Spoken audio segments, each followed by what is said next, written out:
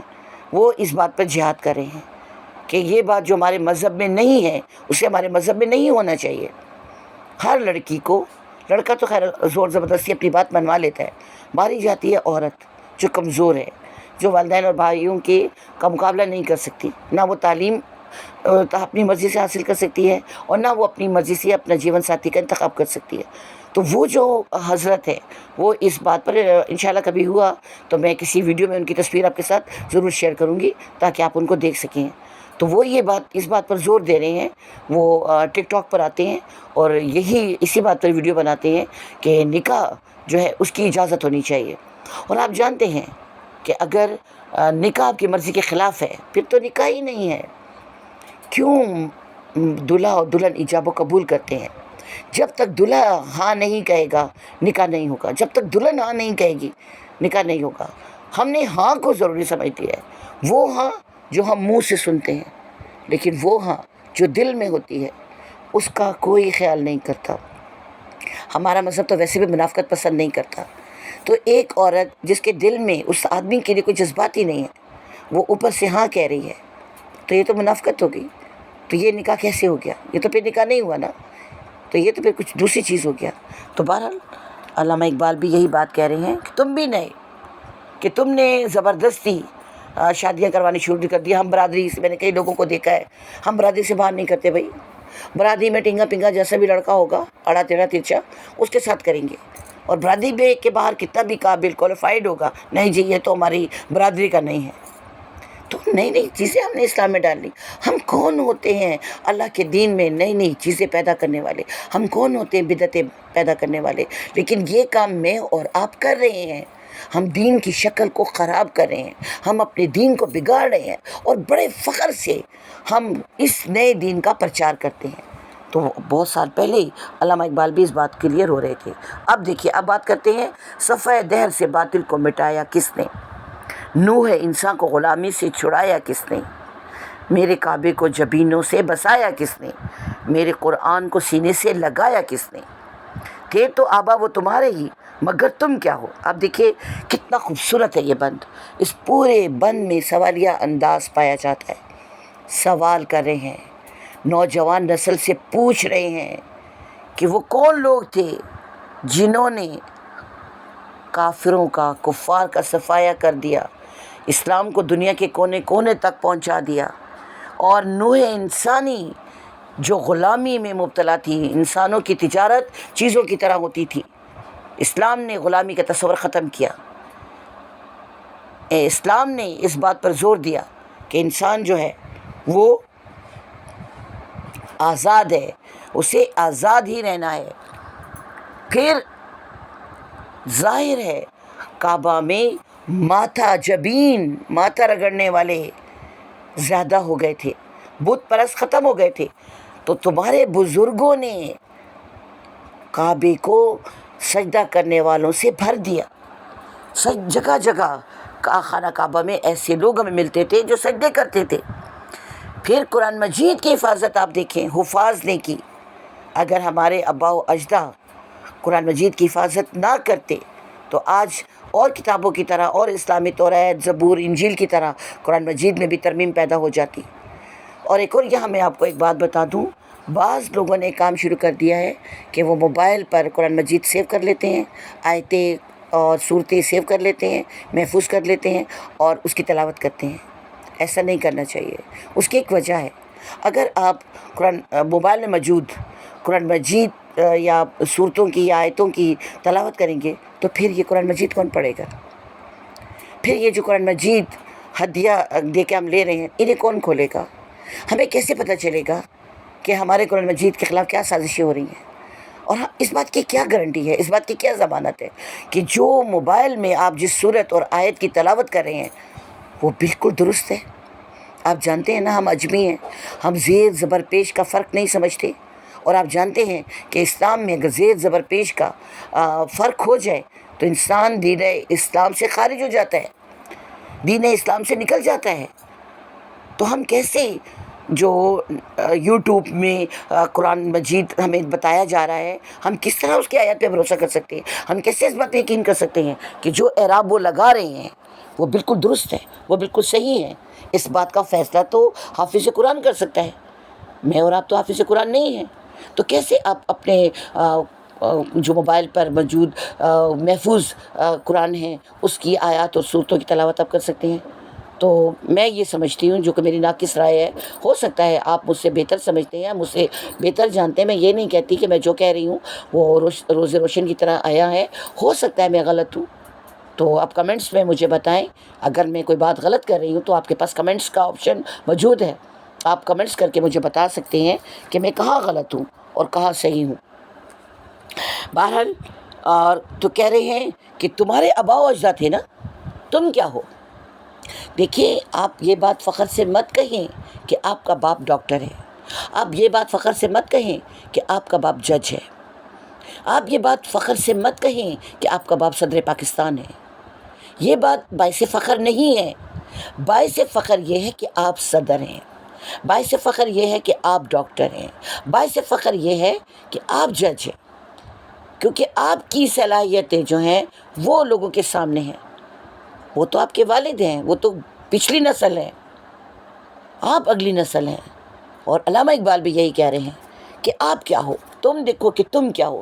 اگر آپ کا باپ، آپ کے والد کیمسٹری کے پروفیسر ہیں، آپ کے جو والد ہیں وہ چیئرمین ہیں کسی بھی ڈپارٹمنٹ کے، تو اس کا یہ مطلب نہیں ہے کہ آپ بھی بہت لائق اسٹوڈنٹ ہیں۔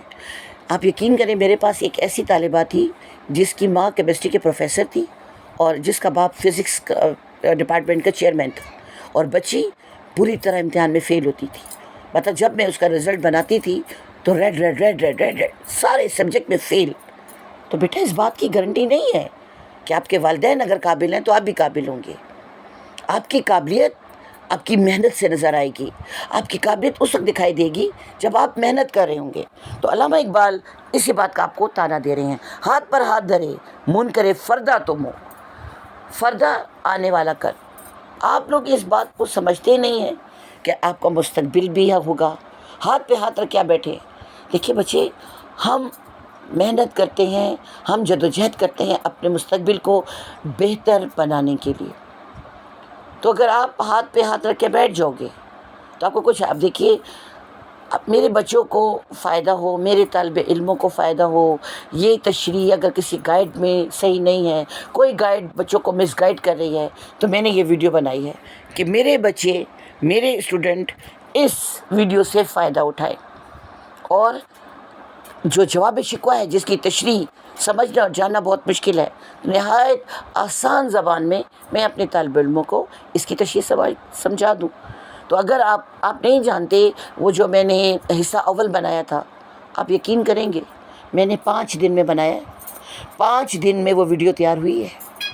میں تحقیقات کر رہی تھی، میں کتابیں پڑھتی تھی، میں اس میں گوگل پہ سرچ کرتی تھی، امیجز دیکھتی تھی، تب کہیں جا کر میں نے یہ ویڈیو تیار کی۔ اور یہ ویڈیو جو اب میں بنا رہی ہوں، حصہ دوم، اس میں بھی میں نے بہت محنت کی ہے، تمام علامہ اقبال کے خاندان کی تصویریں کٹی کی ہیں، ناصر اقبال کی جوانی کی، ان کی موجودہ، جاوید اقبال جو اس دنیا میں نہیں ہے ان کی بھی میں نے تصاویر اکٹھی کر کے آپ کو دکھائی، کہ آپ کو ایک آئیڈیا ہو جائے کہ علامہ اقبال کی یہ فیملی ہے، یہ خاندان ہے، یہ وہ بندہ ہے جو آپ سے جواب شکوہ میں مخاطب ہے۔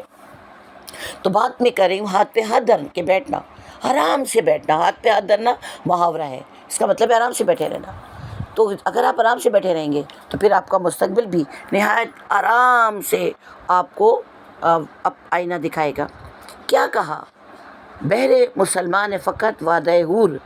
اب یہاں پر ایسا انداز ہے، کیا کہا، جیسے دو بندے آپس میں بات کر رہے ہیں اور ایک بندہ شکوہ کر رہا ہے، گلہ کر رہا ہے کہ مسلمانوں کے لیے صرف حور کا وعدہ ہے، یعنی مسلمانوں کے حالات ایسے بنا دیے گئے ہیں کہ ان کے لیے جنت حاصل کرنا بڑا مشکل ہے۔ شکوہ بیجا بھی کرے تو کوئی تو لازم ہے شعور۔ آپ شکوہ کرتے ہیں تو آپ کے لیے عقل و دانش سے کام لینا ضروری ہے۔ شکوہ کرنے کی بھی کوئی لاجک ہونی چاہیے نا۔ تو آپ یہ کہتے ہیں کہ جی مسلمانوں کو حوروں کے وعدوں پہ ٹرکا دیا گیا ہے، نہ مسلمان جنت میں جائیں گے اور نہ انہیں حوریں ملیں گی۔ نہ ہم کو کے حالات ایسے بنا دیے گئے ہیں کہ ہم مایوسی کا شکار ہو چکے ہیں۔ تو یہ تو بات غلط ہے نا۔ ہر انسان پر آزمائش آتی ہے، ہر دیندار بندے پر جس کے دل میں ایمان موجود ہے، یقین کریں اس پر آزمائشیں آتی ہیں۔ اور آزادی سے پہلے مسلمانوں نے بہت آزمائشوں کا سامنا کیا، اور ہم پاکستانی بھی پاکستان بننے کے بعد بہت سی آزمائشوں کا سامنا کر رہے ہیں، کیونکہ یہ ملک جس مقصد کے لیے حاصل کیا گیا تھا وہ مقصد دور دور تک ہمیں دکھائی نہیں دیتا۔ 75 سال ہو چکے ہیں اس ملک کو بنے، لیکن اسلام ہمیں کہیں دکھائی نہیں دیتا۔ مائٹ از رائٹ، جس کی لاٹھی اس کی بھینس، وہ ہمیں دکھائی دے رہا ہے۔ پھر کیوں؟ عدل ہے فاتر ہستی کا ازل سے دستور۔ فاتر ہستی، تقسیم کرنے والی ہستی، عدل انصاف، جو اللہ تعالیٰ ہے، جس کی خصوصیت انصاف کرنا ہے، جو لوگوں میں چیزیں تقسیم کرتا ہے، وہ عدل سے کام لیتا ہے۔ آپ نے پڑھا ہوگا نا، محنتی اللہ کا دوست ہے۔ جو بھی محنت کرے گا، چاہے وہ عیسائی ہیں، چاہے وہ ہندو ہیں، چاہے وہ سکھ ہیں، وہ کسی بھی قوم سے، کسی مذہب سے تعلق رکھتے ہیں، اگر وہ محنت کر رہے ہیں تو وہ اللہ تعالیٰ کے ہاتھ ہیں۔ اور یہی بات علامہ اقبال کر رہے ہیں کہ عدل ہے فاتر ہستی کا ازل سے دستور۔ پہلے دن سے ہی یہ اللہ تعالیٰ کا دستور رہا ہے کہ جو محنت کرتا ہے وہ پھل پا لیتا ہے۔ مسلم آئین ہو کافر تو ملے حور و قصور۔ مسلم آئین ہو، اگر ہمارا قانون پکا ہے، مسلم ہے، مانا ہوا ہے، اسلام سے تسلیم شدہ ہے، کیسے ممکن ہے کہ ہم جنت میں نہیں جائیں گے؟ آپ دیکھیں، آپ سحری میں اٹھتے ہیں، روزہ رکھتے ہیں، بھوک پیاس برداشت کرتے ہیں، شدید گرمی میں ہم پیاس کی شدت برداشت کرتے ہیں، تو یہ کیسے ممکن ہے کہ اللہ ہمارے روزے کو قبول نہیں کرے گا؟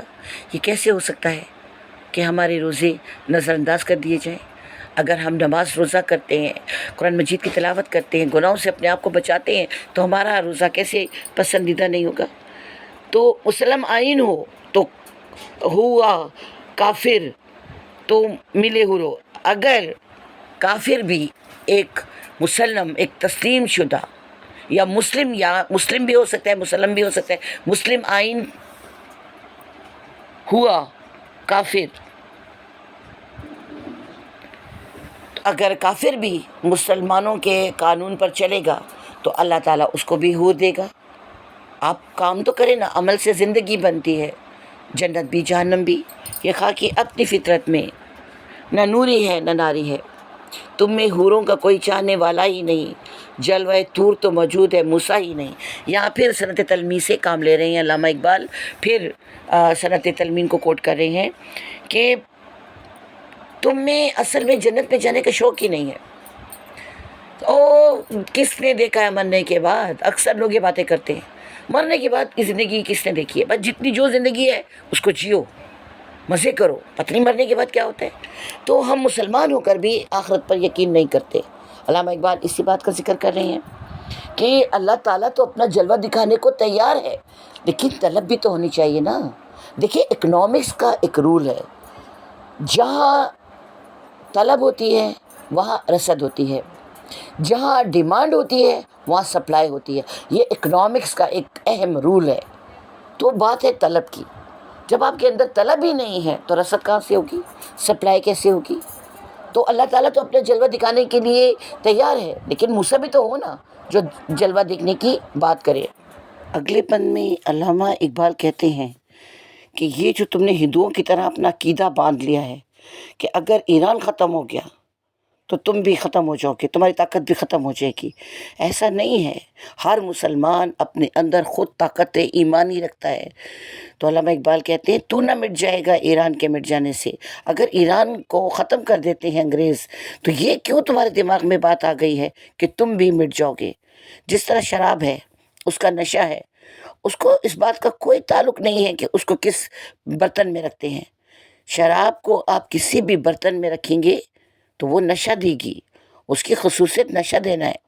اسی طرح مسلمان برائیوں کو ختم کرنے کے لیے ہے، اس سے کوئی فرق نہیں پڑتا کہ کسی اور کو ختم کر دیا گیا ہے آیا یورش تاتار کے فسانے سے۔ کہتے ہیں، میں تمہیں ایک مثال دے رہا ہوں یہ جو تاتار قوم تھی، چنگیز خان کی جو قوم تھی، یہ اسلام کے دشمن تھے، انتہائی جنگجو لوگ تھے، انتہائی وحشی لوگ تھے. اور یہ چنگیز خان کا جو محل ہے وہ انسانوں کی کھوپڑیوں سے بنا تھا. اس سے آپ اندازہ لگائیں کہ یہ کتنا قتل و غارت کرتا تھا. تو علامہ اقبال کہہ رہے ہیں کہ کتنے حملے کرتے تھے تاتار، چنگیز خان مسلمانوں پر. ہے آیا ظاہر ہے تاتاریوں کی مثال سے، ان کی کہانیاں آپ سنیں تو اس سے ظاہر ہوگا کہ تاتاریوں نے مسلمانوں پر کتنے حملے کیے، کتنا اسلام کو ختم کرنے کی کوشش کی. پاسباں مل گئے کعبے کو صنم خانے سے، اور خانہ کعبہ کی حفاظت ان لوگوں نے کی جو بتوں کی پوجا کرتے تھے، جو صنم خانے میں تھے، بت خانے میں تھے، جو بتوں کو ماننے والے لوگ تھے. انہوں نے کعبے کی حفاظت کی. مطلب یہ ہے کہ بتوں کو ماننے والے اسلام لے آئے، ایک خدا کی وحدانیت پر ایمان لے آئے، اور انہوں نے ہی تاتاریوں کے، چنگیز خان کے حملوں سے اسلام کو محفوظ رکھا، بچایا. اب آپ کو طریقہ بتا رہے ہیں، اب آپ کو احساس دلا رہے ہیں. کشتی حق کا زمانے میں سہارا تو ہے. یہ جو اسلام کی کشتی ہے اس وقت یہ طوفان کی زد میں ہے، اور اس کا اس وقت سہارا تو ہے، کیونکہ تو مسلمان ہے، اللہ تعالیٰ کا نام لیوا ہے، تو نے اس کو بچانا ہے. پھر عصر نو رات ہے. میں مانتا ہوں یہ جو نیا دور ہے اس میں اندھیرا چھایا ہوا ہے کفر کا، اس میں ہمیں اپنا راستہ دکھائی نہیں دے رہا ہے، اس میں ہمیں اپنی منزل دکھائی نہیں دے رہی ہے. دھندلا سا ستارہ تو ہے، لیکن روشنی دکھانے والی جو ذات ہے، روشنی دکھانے والی جو چیز وہ تو ہے. دھندلا ہے، ابھی تیز روشنی نہیں ہے تیری، ابھی تیری اپنی روشنی بھی بہت کم ہے، لیکن روشنی دکھانے والا ستارہ تو ہے. یہ جو نیا دور ہے اس کو راستہ دکھانے والا مسلمان ہے، مسلمان نوجوان ہے. مثل بو قید ہے. اب کیا برائی ہے مسلمانوں میں؟ کیوں ہم ایران کے مٹ جانے پر خوف زدہ ہو رہے ہیں؟ کیوں ہم اس بات پر حیران ہو رہے ہیں کہ ہم نہیں کر سکیں کچھ؟ اصل میں کیا خرابی ہے؟ مثل بو قید ہے غنچے میں پریشان ہو جا. جس طرح کلی میں خوشبو قید ہوتی ہے، جب تک کلی پھول نہیں بنتی اس کی خوشبو نہیں پھیلتی. کبھی بھی آپ کلیوں میں پھولوں کی خوشبو محسوس نہیں کریں گے. جب وہ پھول بنتی ہے تو پھر اس کی خوشبو پھیل جاتی ہے. تو کہتے ہیں یہاں پر صنعت تشبیہ استعمال کر رہے ہیں. اور مجھے کیسے پتہ چلا کہ یہ صنعت تشبیہ ہے؟ اصل میں مثل جو ہے وہ حروف تشبیہ ہے. تشبیہ کی سب سے بڑی خاص بات یہ ہے کہ اس کو حروف تشبیہ بناتے ہیں. تو یہاں پر جو لفظ ہے مثل، اس نے مجھے یہ بات بتائی کہ یہ صنعت تشبیہ ہے اور مثل حروف تشبیہ ہے. تو کہتے ہیں کہ جس طرح پھولوں میں خوشبو قید ہوتی ہے اس طرح تو نے بھی اپنی ذات کو گھروں میں محدود کر دیا ہے. پریشان ہو جا، نکل گھر سے باہر، نکل، آرام کی زندگی چھوڑ. رخت بردوش سامان باندھ اپنا کندھوں پر، کس کے؟ ہوائے چمنستاں ہو جا. اپنا سامان باندھ، اور چمن میں جس طرح ہوا چمن میں بکھر جاتی ہے، تمام پھولوں کو زندگی دیتی ہے، اس کی خوشبو کو بکھیر دیتی ہے، تو بھی گھر سے باہر نکل. گھر میں بیٹھ کر کچھ نہیں ہو سکتا. جب تک ہم گھروں سے باہر نہیں نکلیں گے، جب تک ہم کفار کا سامنا نہیں کریں گے، ہم اپنے مقصد کو نہیں پا سکتے. اب وہ طریقہ بھی بتا رہے ہیں. کیا طریقہ ہے جس سے ہم فتح حاصل کر سکتے ہیں؟ قوت عشق سے ہر پست کو بالا کرتے. تیرے پاس ایک بہت بڑی قوت ہے اور وہ ہے عشق. عشق کی ایک جس نے طے کر دیا فاصلہ تمام. اس زمین و آسماں کو بے قرار سمجھاتا میں، بے خطر کود پڑا آتش نمرود میں عشق. بے خطر کود پڑا آتش نمرود میں عشق. عقل ہے محوِ تماشائے لب بام ابھی. تو یہ عشق کی طاقت ہے جو ہر ناممکن کام کو ممکن کر دکھاتی ہے. علامہ اقبال فرماتے ہیں کہ یہ جو غلام بنے ہوئے ہیں، ہر پست لوگ ہیں جنہیں لوگ حقارت کی نظر سے دیکھتے ہیں، انہیں اٹھاؤ، انہیں احساس دلاؤ کہ یہ کوئی گئے گزرے لوگ نہیں ہیں، یہ بھی اشرف المخلوقات ہے. جس طرح یہ طاقتور لوگ انسان ہیں اسی طرح یہ بھی انسان ہیں. فرق یہ ہے کہ طاقتور اپنی صلاحیتوں کو استعمال کر کے طاقتور بنا ہے، اور تم نے اپنی صلاحیتوں کو نظر انداز کر کے پستی اختیار کر لی ہے۔ تو اس قوت عشق سے ہر پست کو بالا کر دے۔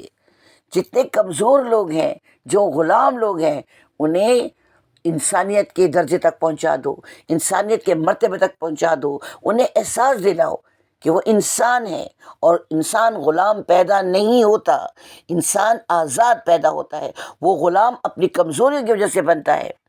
دہر میں اس میں محمد سے اجالا کر دے، دنیا میں محمد کا نام لے اور اسلام کی روشنی پھیلا دے۔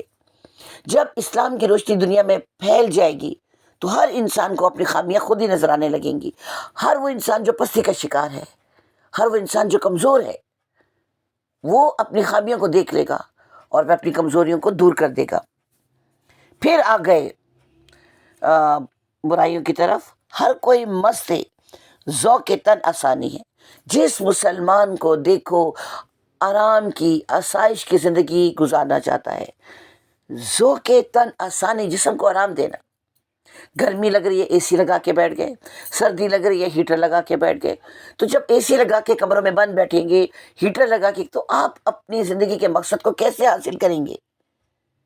آپ ایل ای ڈی پر بیٹھ کر دنیا کے حالات دیکھ رہے ہیں، تو کیا فائدہ ہے جب تک آپ اس طوفان کا، اس انقلاب کا حصہ نہیں بنتے جو دنیا میں برپا ہونے والا ہے۔ مسئلہ یہ ہے کہ جس کو دیکھو آسانی کی زندگی گزارنا چاہتا ہے، علامہ اقبال کہتے ہیں، لیکن احساس دلا رہے ہیں مسلمان نوجوان کو، تم مسلمان ہو، تم تو مسلمان ہو۔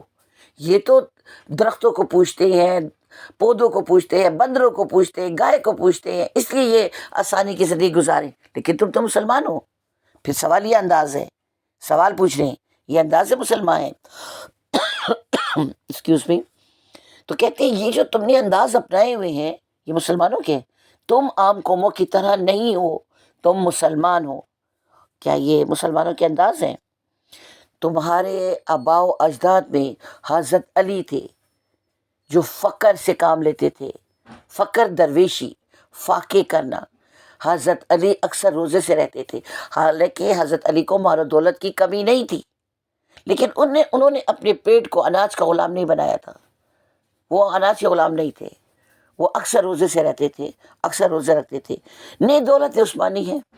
ظاہر ہے جب تم سارا پیسہ اپنی ذات پر خرچ کرو گے، جب تم سب پیسہ کھا جاؤ گے، تو تمہارے پاس دولت کہاں سے آئے گی؟ نہ تمہارے پاس حضرت عثمان کی طرح دولت ہے۔ یہاں بھی سند تلمی کا استعمال ہے، واقعات سے کام لے کر آپ کو سمجھا رہے ہیں۔ تم کو اسلام سے کیا نسبت روحانی ہے؟ وہ تمہارے بزرگ تھے، تمہارا تعلق اپنے اسلاف کے ساتھ جسمانی نہیں ہے، روحانی ہے۔ ہر اگلی نسل اپنی پچھلی نسل کی خوبیوں کو آگے لے کر چلتی ہے، لیکن کیا کریں؟ کیا ہمیں ان خوبیوں سے کوئی دلچسپی نہیں ہے؟ ہم ان کے کارنامے سننا ہی نہیں چاہتے، ہم کوئی بھی تکلیف کی زندگی گزارنا ہی نہیں چاہتے۔ وہ زمانے میں معزز تھے مسلمان ہو کر، اب مقابلہ موازنہ کر رہے ہیں، صنعت تضاد استعمال کر رہے ہیں، معزز اور خوار۔ تو یہ صنعت تضاد ہے، ایک دوسرے کے متضاد الفاظ استعمال کیے، اپوزٹ الفاظ استعمال کیے۔ کہتے ہیں کہ جو تمہارے آباء و اجداد تھے وہ واقعی مسلمان تھے، انہوں نے تناسانی میں زندگی نہیں گزاری، انہوں نے اپنے آپ کو پیٹ کا غلام نہیں بنایا، اس لیے اسلام میں، اس لیے دنیا میں عزت پائی، معزز ہو گئے، اور تم ذلیل و خوار ہو رہے ہو۔ کبھی ہندو تمہیں ذلیل کر رہے ہیں، کبھی انگریز تمہیں ذلیل کر رہے ہیں، کیونکہ تم نے قرآن شریف پڑھنا چھوڑ دیا ہے۔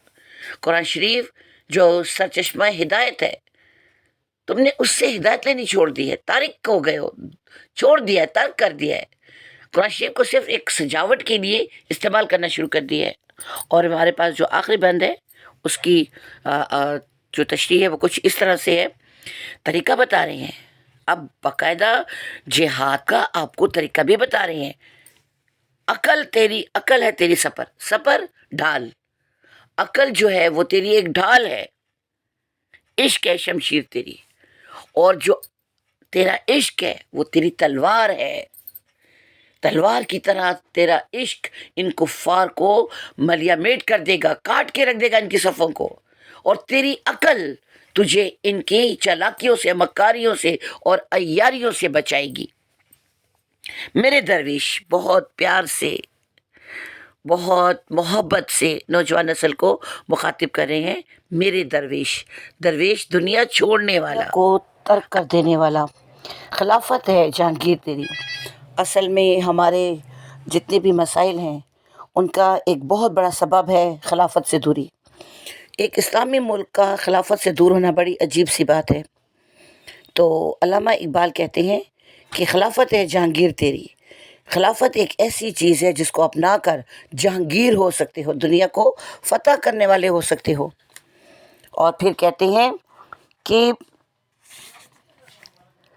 ایک سوائے اللہ کے آگے تک تکبیر تیری، اللہ اکبر کا نعرہ لگاؤ، ہر چیز کو جلا دے گی سوائے اللہ کے۔ تیرا اللہ اکبر کا نعرہ سب کو جلانے کی صلاحیت رکھتا ہے سوائے اللہ کی ذات کے۔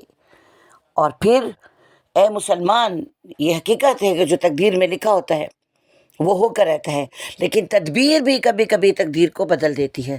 اکثر ڈاکٹر یہ بات کرتے ہیں نا کہ اب دواؤں کی نہیں دعاؤں کی ضرورت ہے۔ تو اے مسلمان، تقدیر ہے تدبیر تیری، تو تیری تقدیر میں ہی تیری ترکیبیں چھپی ہوئی ہیں، تیرے منصوبے چھپے ہوئے ہیں۔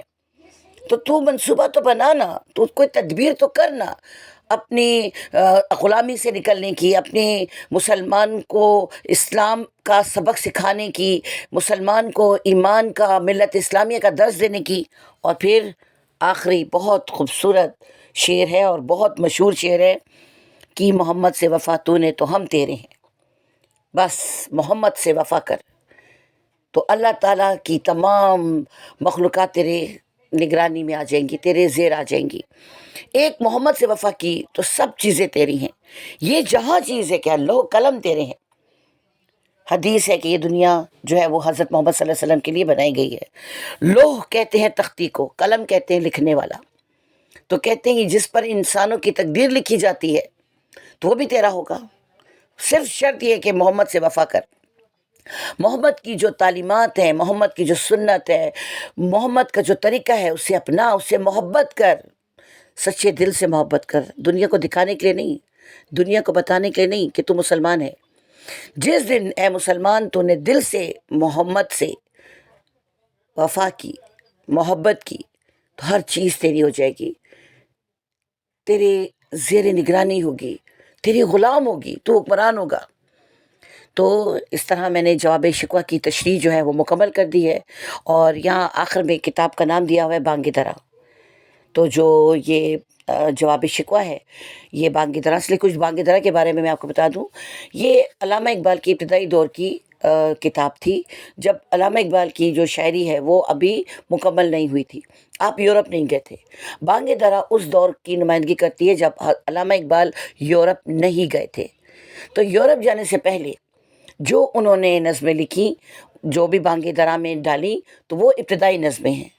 تو بانگ درا یورپ جانے سے پہلے لکھی جانے والی دیوان ہے، شاعری کی کتاب ہے، جس میں علامہ اقبال نے اپنے خیالات مسلمانوں کے ساتھ شیئر کیے۔ امید ہے کہ آپ کو تشریح سمجھ آ گئی ہوگی۔ اللہ نگہبان۔